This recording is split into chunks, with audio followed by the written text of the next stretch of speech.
Essas cenas não são dos desertos áridos da África ou de um país do Oriente Médio devastado pela guerra. Este é Rostov, uma das cidades mais modernas da Rússia. As pessoas esperam por horas em filas de centenas de metros para conseguir um balde de água a 20 graus negativos. A crise não se limita a Rostov. Ela afetou todas as regiões do sul e territórios ocupados. Veja, esta é uma fila para água em Makivka, uma fila normal todos os dias. Há milhares dessas em Donbas. A água é fornecida por algumas horas a cada 3 dias, mas ainda assim não chega a todos. Pessoas desesperadas, como vista em Makivka, têm que esperar na fila a noite toda para encher baldes e garrafas de caminhões-tanque de água, ou depender de entregas de ajuda voluntária para obter água potável ou para lavar.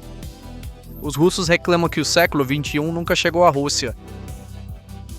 Saí para pegar neve para lavar a louça. Nós a empilhamos bem alto. Aqui a neve anterior já. E este já é o 3º pote que estou trazendo. Putin explodiu represas e secou canais para colocar a Ucrânia de joelhos. Mas essas explosões agora estão atingindo seu próprio povo e exército. A Rússia está morrendo de sede nas terras que ocupa. Sem água não há vida. Sem água não há vitória. Dê uma olhada na península da Crimeia, que Putin chamou de nossa para sempre. Essas terras outrora verdes estão agora enfrentando o maior desastre ecológico da história. Aqui está a prova. Esta é a barragem Izobilnoye. Antes a fonte vital da Crimeia, esta barragem de 70 metros de profundidade está agora morrendo. As torneiras secaram, os reservatórios evaporaram. De Alushta a Simferopol, milhões de pessoas esperam por caminhões-pipa com recipientes vazios nas mãos. As pessoas estão irritadas e desamparadas, tentando sobreviver com água transportada. Famílias de olho na água barrenta que flui por apenas 4 horas por dia. Crianças que não podem se lavar. Medo de epidemias. Agora, 2.500.000 pessoas tornaram-se refugiadas em suas próprias casas, reféns em sua própria terra por causa das ambições do Kremlin. Quando Putin assumiu o controle da Crimeia, ele enviou ao mundo uma única mensagem.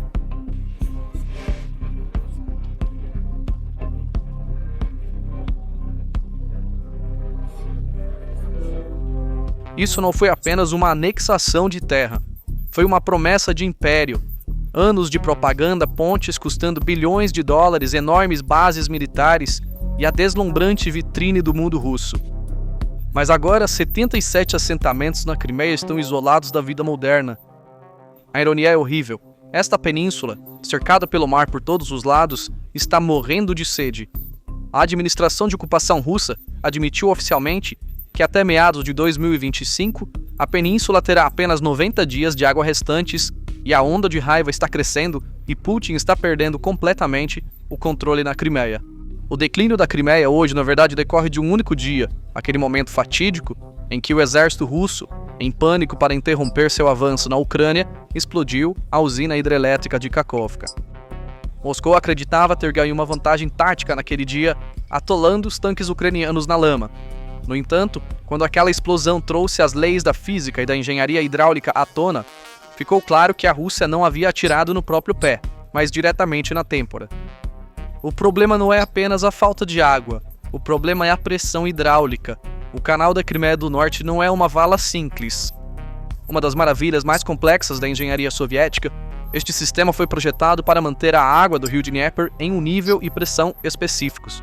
Quando a barragem colapsou, o nível da água caiu abaixo do limite crítico. Isso significa que as enormes estações de bombeamento na entrada do canal não conseguem mais sugar a água, ou seja, o sistema falhou fisicamente. A Rússia desligou o suporte de vida de sua própria guarnição para parar o exército ucraniano.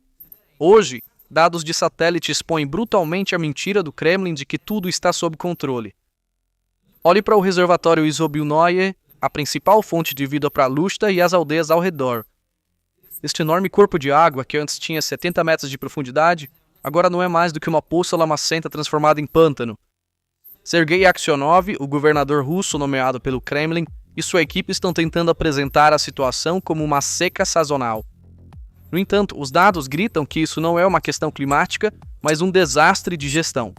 Em outubro de 2025, um total de 77 assentamentos na Crimeia mudaram para o sistema de transporte de água, porque o fornecimento de água da torneira foi completamente cortado. Sinta o peso desse termo.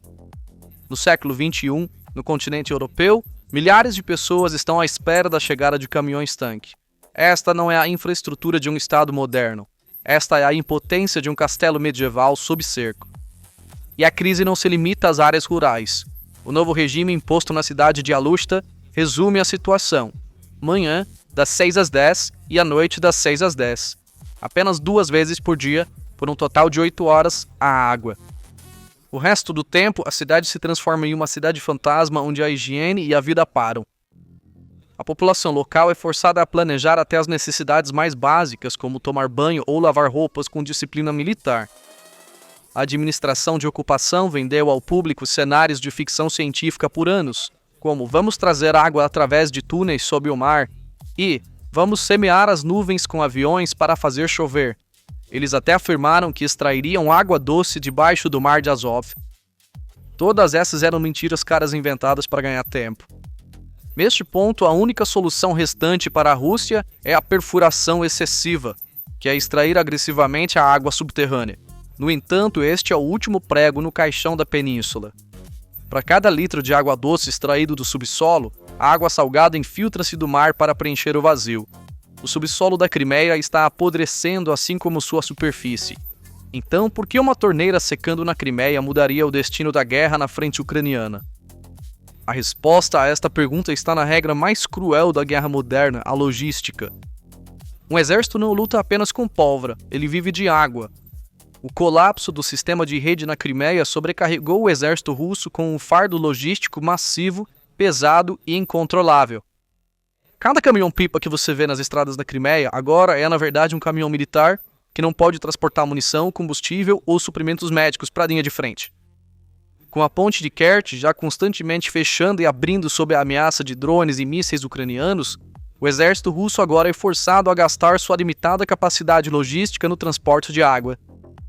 Este é um caso de autoestrangulamento.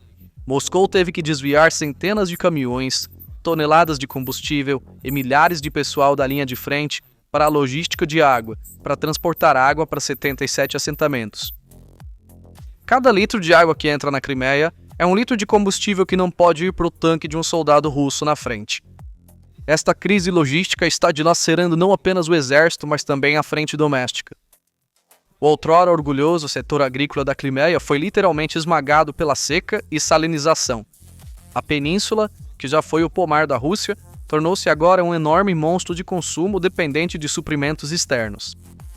A produção local cessou. Rebanhos de gado estão sendo enviados para o abate porque não há água para irrigar e nem ração para comer. As fazendas e laticínios estão tentando produzir com leite em pó, ou seja, comida falsa porque não conseguem encontrar leite fresco. Alimentos e rações devem ser transportados para a Crimeia da Rússia e da Bielorrússia. Isso duplica a pressão sobre a já congestionada ponte de Kerch e as rotas de ferry. De acordo com relatórios de inteligência ucraniana, o aumento dos preços das rações e a falta de água levaram os agricultores à falência. A Crimeia não consegue mais se alimentar. Bilhões de rublos estão sendo despejados do orçamento russo todos os dias para alimentar este buraco negro. E esta fome está inevitavelmente desencadeando uma guerra de classes. A administração de ocupação russa está usando seu suprimento limitado de água como uma arma estratégica. Então quem tem acesso à água? Bases militares russas, as vilas das elites do FSB e hotéis de luxo mantidos abertos para preservar a imagem de que está tudo bem em Moscou. Então, quem não tem água? Pártaros da Crimeia, ucranianos e aldeões comuns. Esta situação está criando uma atmosfera silenciosa, mais profunda, de motim na península. Os protestos relatados em julho de 2025 sinalizaram que as pessoas estavam começando a superar a barreira do medo. As pessoas estão indo às ruas não por demandas políticas, mas para sobreviver. E a resposta do Kremlin vem com um reflexo stalinista, bloqueio de informações. Com novas regulamentações legais preparadas em setembro de 2025, compartilhar informações sobre a escassez de água nas redes sociais está sendo tentado ser criminalizado como desacreditar o exército russo ou espalhar pânico. Mas proibir a verdade não enche as represas. Quando as pessoas estão com sede, elas não podem comer ou beber cartazes de propaganda. A disputa sobre quem é o culpado que começou entre o líder nomeado pelo Kremlin em Simferopol, Sergei Aksionov, e Moscou mostra que o regime está desmoronando. Aksionov culpa o consumo excessivo do exército, enquanto Moscou acusa a administração local de incompetência. Este conflito interno prova que a crise entrou em uma fase de caos incontrolável. Se esta é a situação na Crimeia, qual é a situação em Donetsk, o coração da guerra? Resposta: muito pior. Aqui, a água é mais valiosa do que balas. O que está acontecendo aqui não é um erro logístico, mas o que as próprias fontes russas chamam de genocídio da água. Aqui estão os detalhes assustadores do campo. A guerra em Donbas exacerbou a atual escassez catastrófica de água causada pela corrupção e má gestão russa. Até mesmo os blogueiros de guerra russos não conseguem mais esconder a situação e reclamam que os oficiais nomeados pela Rússia estão cometendo genocídio de água contra o povo. A voluntária Alla Sidorova resume o desespero no local. Cada segundo pedido que recebo em mensagens privadas é sobre água. As pessoas não têm água. Aldeias e cidades inteiras estão sem ela. Lugares como Yehorivka estão à beira de serem apagados do mapa. Donetsk, outrora uma importante cidade cultural e industrial, está mal sobrevivendo sob a ocupação temporária russa. Água potável está disponível apenas a cada poucos dias, e mesmo assim só se você tiver sorte. A guerra está chegando não com tanques, mas com caminhões-pipa. Nas ruas de Donetsk, soldados e civis esperam na mesma fila por água. O líder pró-russo da cidade, Denis Pushilin, declarou em 25 de agosto que a solução era tomar o canal Siversky-Donetsk-Donbass em torno de Sloviansk.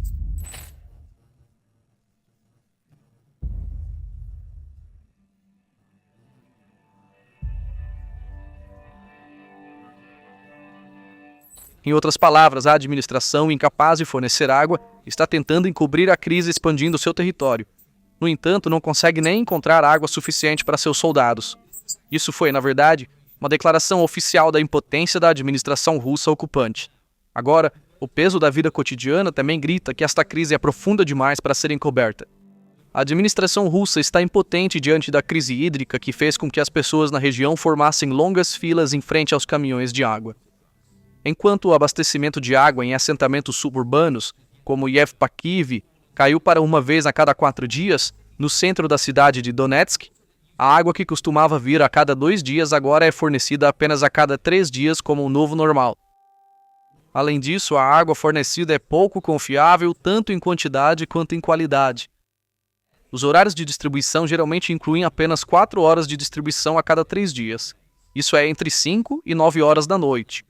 Em alguns prédios de apartamentos, a baixa pressão da água significa que a água pode nem chegar ao segundo andar, tornando a possibilidade de a torneira não funcionar em casa parte da vida diária. Nessas condições, as pessoas carregam água em recipientes de 30 a 40 litros. Sobre aparelhos, é como um teste quando se trata do mar. O passo é como um teste onde a fadiga passa do físico para o emocional. O clamor de uma mulher de 78 anos, como posso carregar este fardo, revela um conflito que as estatísticas não podem expressar. Tenho 78 anos. Os jovens estão coletando água. Como devo vir aqui, coletar água e levá-la de volta para casa? Em alguns bairros, a situação está completamente paralisada. Há residências que dizem não ter tido uma única gota de água por 12 dias. Na cidade, a sede não é mais uma crise, mas uma forma de vida permanente. Embora o governo local russo tenha imposto um limite de preço na água engarrafada para controlar o pânico público, as longas filas estão ficando um pouco mais longas a cada dia. Os caminhões-tanque e equipamentos de ajuda enviados de Moscou não são uma solução. Pelo contrário, tornaram-se cenas que revelam a magnitude da crise. Necessidades diárias comuns, como limpeza, preparação de alimentos e higiene pessoal, agora são realizadas como operações separadas planejadas por hora. No entanto, o maior risco está surgindo nas instituições públicas. Com o esgotamento dos reservatórios de água, os hospitais estão interrompendo suas rotinas de esterilização. A situação na área da saúde está piorando e o mapa de risco está se expandindo. Interrupções prolongadas aceleram o crescimento de amebas e bactérias em corpos d'água estagnados. A interrupção da limpeza e da higiene das mãos aumenta o risco de epidemias. Doenças como infecções intestinais estão se espalhando entre a população local e o exército russo. Esta situação está tornando os hospitais cada vez mais dependentes de soro e suplementos de eletrólitos. Haja para táticas. No entanto, esses materiais também são limitados, transportados através da cadeia logística, e atrasos desencadeiam uma reação em cadeia de crises de saúde. O acúmulo de lixo e resíduos domésticos ameaça a saúde urbana em múltiplas frentes. O lixo coletado de forma irregular aumenta as populações de roedores e insetos colaborando não apenas para doenças físicas, mas também para a pressão psicológica e a degradação ambiental. Padarias e cozinhas que produzem alimentos para as massas são forçadas a operar com água limitada e condições de higiene precárias. A segurança alimentar está enfraquecendo, o risco de envenenamento está aumentando, as repercussões políticas das perturbações vividas pela sociedade não demoraram a chegar. Cartas escritas a Putin, vídeos compartilhados e advertências ameaçadoras sobre controle de preços aumentaram as expectativas de que a administração forneceria serviços em vez de impor pressão. Enquanto as pessoas esperam nas filas dos caminhões-tanque, o impacto das transmissões de propaganda permanece limitado e mensagens que não abordam a agenda enfrentam reações negativas. Estamos trazendo notícias sobre a água, que são medidas pela cor e pelo cheiro da água que sai quando a torneira é aberta. A explicação da administração sobre falhas de curto prazo perde seu poder de persuasão quando considerada ao lado de 2 semanas sem pressão. Os trabalhadores de campo são constantemente monitorados e essas inspeções focam tanto em encontrar bodes expiatórios quanto em falhas técnicas. A água velha é outra fonte de tensão. À medida que as plantas metalúrgicas e químicas continuam a produção, elas consomem água, reduzindo a parcela destinada ao consumo doméstico. Relatórios de notícias locais reiniciados destacam reclamações de que, enquanto algumas instalações continuam a ter acesso à água, as interrupções nas residências são prolongadas. Isso alimenta o debate sobre a justiça de prioridades e amplifica a reação pública. Para entender esta crise hídrica, precisamos olhar não apenas para o cenário de seca, mas também para a história da infraestrutura que moldou esse cenário. Barrett, porque as torneiras vazando hoje contam a história de um encanamento instalado há 70 anos que chegou ao fim de sua vida. Durante a era soviética, o canal Siversky-Donets-Donbas, implementado em meados da década de 1950, foi construído para levar água à região de Donetsk. Este oleoduto, com aproximadamente 133 a 135 quilômetros de comprimento, transportava a água do rio Siversky-Donets para a bacia de Kalmius, evitando que centros industriais, cidades mineradoras e assentamentos em crescimento ficassem sem água. Em outras palavras, a memória industrial atual de Donbas surgiu a partir deste canal. Ao longo das décadas, o sistema não apenas envelheceu, mas também sofreu danos irreversíveis devido ao descaso, fadiga da infraestrutura e guerra. Estações de bombeamento, centros de filtração, reservatórios intermediários e linhas de distribuição chegaram ao fim de sua vida útil técnica e foram repetidamente alvejados durante os conflitos que começaram em 2014. Tornou-se não apenas uma necessidade, mas um tema de conflito. A invasão em grande escala que começou em 2022, o oleoduto transformou-se completamente em uma frente de guerra. As áreas pelas quais os tubos passam ao longo do oleoduto estão agora em risco de bombardeio. Esta situação tornou quase impossível o trabalho das equipes de manutenção. Linhas de energia, sistemas de sinalização e estradas de acesso foram completamente cortados ou estão funcionando precariamente com reparos temporários. Reservatórios que alimentam o canal começaram a sucumbir ao próprio ciclo da natureza. Seca, inundações e níveis de água fora de época desestabilizaram completamente a já limitada capacidade da estrutura. Cada nova flutuação climática expõe outro ponto fraco no sistema. E, finalmente, os planos de racionamento, antes preparados apenas para emergências, agora se tornaram parte da rotina diária. Então, o que a Rússia pode fazer nessa situação? O Kremlin tem opções que pode colocar na mesa para enfrentar a crescente crise de água em Donetsk. No entanto, todas essas opções são ou excessivamente caras, extremamente arriscadas ou insustentáveis em termos de tempo. Teoricamente, a primeira opção é realizar um avanço militar em direção a Sloviansk para retomar o controle do canal Siversky-Donets-Donbas. Esta área é crucial em termos dos pontos de captação de água e das estruturas de regulação do canal. No entanto, alcançar este objetivo no terreno só seria possível através de uma ofensiva em grande escala. Isso exigiria milhares de soldados, centenas de veículos e uma operação que poderia durar meses. Na frente ucraniana, onde as condições de campo estão se tornando mais complexas a cada dia, implementar tal estratégia implicaria um consumo significativo de recursos e um alto risco de baixas. Além disso, mesmo que o controle seja obtido, simplesmente capturar posições não é suficiente para tornar esta linha operacional. A linha do canal passa bem pelo meio das zonas de conflito, apresentando um ambiente extremamente complexo do ponto de vista da engenharia. Munições não detonadas, bueiros destruídos, estações de bombeamento danificadas e linhas de energia interrompidas tornam impossível para as equipes técnicas trabalharem com segurança. A infraestrutura necessária para fornecer energia à área também está sob intensa ameaça de ataque. Nessas condições, é irrealista realizar até mesmo trabalhos básicos de manutenção, quanto mais reparar o canal. Além disso, como os reservatórios e estações que fornecem a água ainda estão sob controle ucraniano, qualquer intervenção tecnicamente viável também constituiria uma interferência direta na soberania do outro lado. Isso desencadeia não apenas riscos no terreno, mas também consequências diplomáticas internacionais. É improvável que Kiev aprove tal transferência de água. Assim, uma solução que parece fisicamente possível torna-se impossível no nível diplomático. O efeito dominó criado por esta crise está paralisando diretamente não apenas a vida civil, mas também as capacidades operacionais do exército russo. Um exército não luta apenas com pólvora, ele vive de água. O colapso dos sistemas de rede na Crimeia e em Donetsk colocou a logística russa sob uma carga massiva e incontrolável. Cada caminhão-pipa que você vê na linha de frente hoje é, na verdade, um caminhão militar que não pode transportar munição, combustível ou soldados para lá. Esta situação é a Rússia estrangulando-se estrategicamente. Este gargalo nas linhas de logística está esmagando o moral e o desempenho físico dos soldados russos na frente. Devido à sede, as funções cognitivas dos soldados desaceleram, seus tempos de reação se alongam e seus níveis de atenção caem drasticamente durante a vigia noturna. Defender contêineres de água em áreas onde munição deveria ser transportada em vez de água cria uma desvantagem tática. Imagens de soldados esperando na fila por água em Donetsk provam que o exército está apodrecendo por dentro. O quadro é ainda mais sombrio no fronte da saúde. Tanques de água vazios em hospitais estão interrompendo as rotinas de esterilização e doenças epidêmicas como infecções intestinais e amebas estão se espalhando entre civis e soldados. A falta de acesso à água limpa é como puxar o pino de uma bomba biológica. Enquanto as pessoas lutam para sobreviver com produtos de leite em pó de instalações de produção de alimentos falsos e água suja de caminhões-tanque, a propaganda do regime de que tudo está sob controle perdeu completamente seu efeito. A devastação econômica eliminou completamente o outrora orgulhoso setor agrícola da Crimeia. A salinização do solo devido à perfuração excessiva foi o golpe final para a península. À medida que a terra agrícola se transformou em concreto, a Crimeia deixou de ser o pomar da Rússia para se tornar um enorme fardo financeiro e um buraco negro logístico que precisa ser alimentado.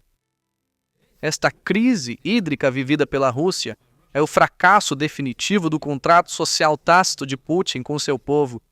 O colapso da frente doméstica não é mais apenas uma estatística econômica. É um estado físico de pânico e caos que se estende de Rostov à Crimeia. Putin havia prometido segurança e estabilidade em troca de obediência política, mas hoje, cidadãos russos estão de guarda em temperaturas abaixo de zero por água, sua necessidade mais básica. Esta é a devastação da promessa de proteção do regime em larga escala. No nível estratégico, esta crise também mina a doutrina da Rússia de manter os territórios que ocupou. Moscou, que fortificou a Crimeia como um porta-aviões, tornou a península um fardo militarmente indefensável ao cortar o abastecimento de água do navio com suas próprias mãos. Com a ponte de Kerch sob ameaça de mísseis, um exército forçado a dedicar a maior parte de sua logística ao transporte de água está completamente preso contra os movimentos assimétricos da Ucrânia. Esta situação é ainda mais agravada pela traição dos aliados e conflitos internos. A disputa de bodes expiatórios entre o governador da Crimeia, Aksionov, e Moscou carrega o risco de a crise sistêmica evoluir para uma atmosfera de motim, insubordinação. As exigências desesperadas de Pushilin ao Kremlin revelam como o Kremlin percebe a situação. A decisão da população local de superar o medo e ir às ruas exigindo água mostra que os mecanismos de controle do Kremlin não estão mais funcionando. Em conclusão, a Rússia está enfrentando a vingança da geografia. Nesta guerra travada para ganhar território, a perda de água significa o abalo das fundações físicas do império. A visão do mundo russo de Putin termina em campos rachados pela seca e canais secos. Mesmo que a Rússia mantenha militarmente as terras que ocupou, perdeu completamente a capacidade de sustentá-las e governá-las. Em conclusão, a Rússia perdeu água na guerra que iniciou para ganhar território. Esta linha de seca, que se estende de Rostov à Crimeia, de Donetsk a Mariupol, é o fracasso das habilidades de gestão do Kremlin. Sem água, o exército não pode marchar, o povo não pode sobreviver, o império de Putin está desmoronando em terras secas. Sem água não há vitória, sem água não há futuro. Então, quais são seus pensamentos sobre este assunto? Por favor, compartilhe suas opiniões nos comentários. Para se manter informado sobre as análises especiais da PPR Global, inscreva-se em nosso canal e lembre-se de ativar as notificações. Obrigado por nos escolher.